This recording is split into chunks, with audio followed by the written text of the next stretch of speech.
Hi, my name is Cody, and this is going to be a tutorial on how to make a building rising kind of glitchy synth in Native Instruments Massive.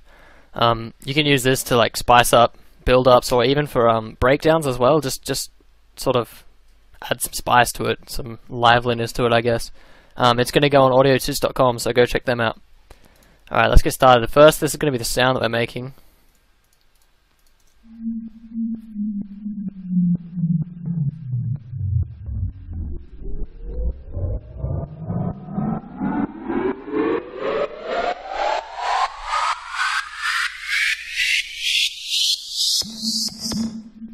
Alright, so as you can hear, it's sort of like a really surreal, sort of wide, glitchy, flangery kind of messed up sound that builds up over, in this case, 8 bars, but you can sort of change that when we get into it. The best thing about this patch that I've made is you can change it any way you want. Like, you don't have to just use these exact sort of settings. Like, anything sort of around this, even different wave forms and everything will sound great.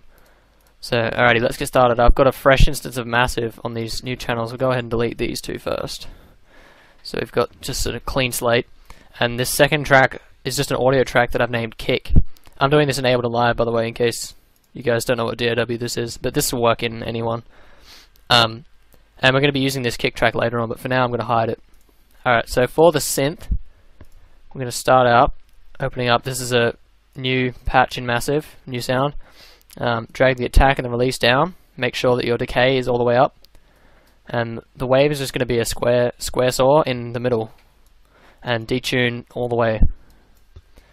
Turn the amp down a bit too. So, because what we're going to be doing is using white noise and that, so you don't need all the amp up, otherwise it's going to be too sort of overbearing. And okay, now what this synth, the way this synth works is it's basically one macro. In this case we'll use macro 2 because macro 1's mapped to the vibration of it. So we're going to use macro 2, and what it's going to be doing is it's going to be raising the pitch of oscillator 1, the amp of the white noise, and one of the inserts. We'll get into that in a second. So by doing this you can automate this one macro over the duration of the 8 bars, and then that's going to make your synth rise up basically. So what we have to do is for insert 1, load a frequency shifter and set the dry wet to all the way up and the pitch all the way down. So this is basically how it's going to work. We're going to turn filter 1 off because we'll be using that later, but right now we don't need it on. And drag macro 1 into the black square under oscillator 1 and click on the 0, the first 0, and drag it all the way up. Now what this is going to do is the higher this dial's turned, the higher the pitch is going to go. And we'll do the same. We'll drag it into the amp of the white noise and the pitch of the frequency shifter, but we're not going to go all the way up on this one because it actually ends up getting really high pitched and we don't really want that too much. So I'm going to insert a MIDI clip here. It's just going to be middle C repeated over the 8 bars. Oops. And the pitch of it doesn't necessarily matter too much because we're going to be setting the pitch with the frequency shifter and all that, so just use middle C if you want. Alrighty, now for the voicing tab, basically, actually, what we'll do is we'll just show you it first. Map my macro over the 8 bars. So the way I'm doing this is using Live's automation. Just double click again, and drag it up, and now you've got this macro being controlled over the 8 bars, and this is what it sounds like so far.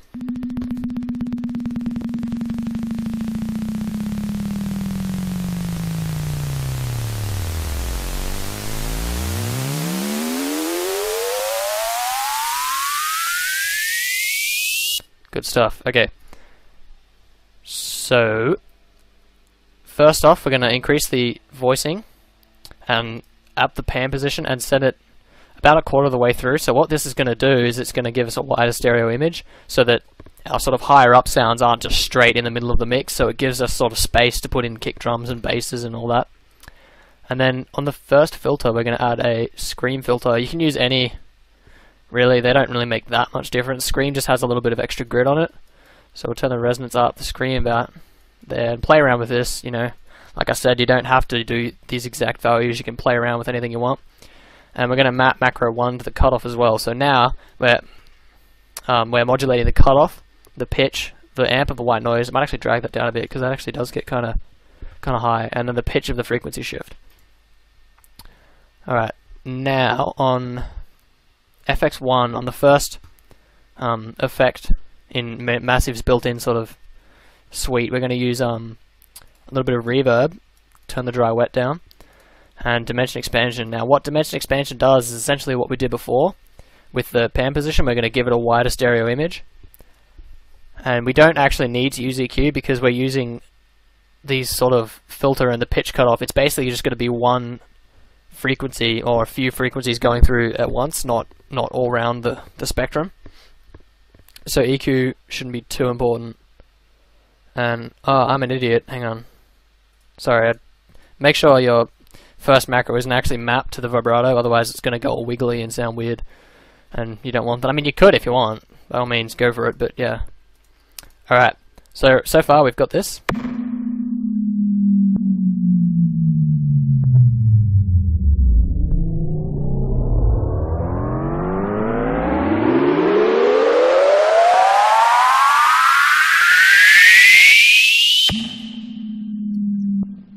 Alright, make sure, by the way, that your master gets turned down, because when you up the voicing tab, when you up the voices, it basically adds more layers to the sound, and then the master tab gets higher, and sorry if that was too loud for you guys. But yeah, just make sure you're not clipping. When it clips, it goes red there, and then it goes all crunchy and sounds terrible, so make sure that doesn't happen. Alright, now, so that's sort of just the basic patch that we're going to be working with. You can add a lot of inbuilt effects, but and this is why it's so much fun to sort of make this patch, is you can really just do whatever you want with it and it'll still sound relatively good.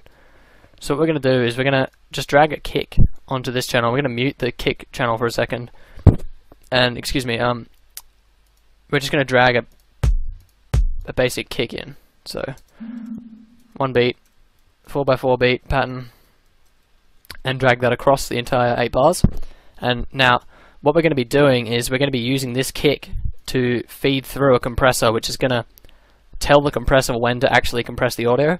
So what we'll do is drag the compressor in, and we'll set it up so it's sidechaining. This is what sidechain compression is, for those who don't know.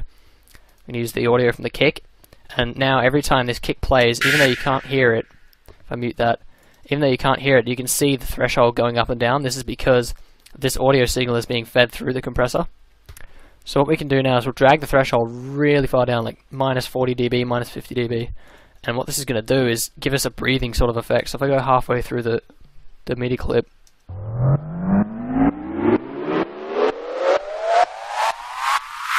you can hear it's sort of got that pumping sound to it. And the more threshold you use, the sort of more pumpy, I guess, it's going to get. Now, along with this, we're going to be using, well, I'm going to be using a flanger and a, where is it? Simple delay. Simple delay, there we go. So, drag the compressor at the end, because that's always good to have that last, but drag, for the flanger, all it does is it basically gives us this metallic sort of sound.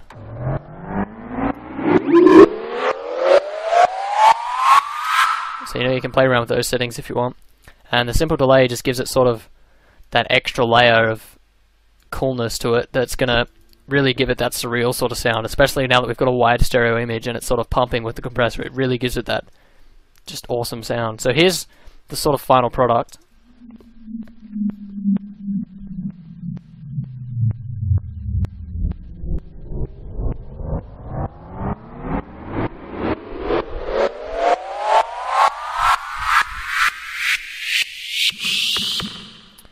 Alright, and if you even want to go further, you can use this plugin. It's this little plugin called D-Blue Glitch, and it's just a great plugin all around. It's really good for like randomizing anything really, because it has a built-in randomization.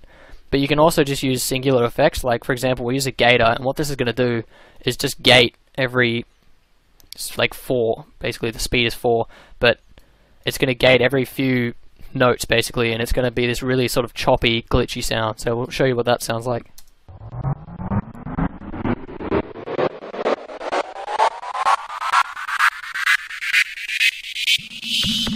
Good stuff. Oh, I'm sorry, I didn't actually drag that onto that screen. There we go. That's what you see. This is the randomizer, and that's the gator.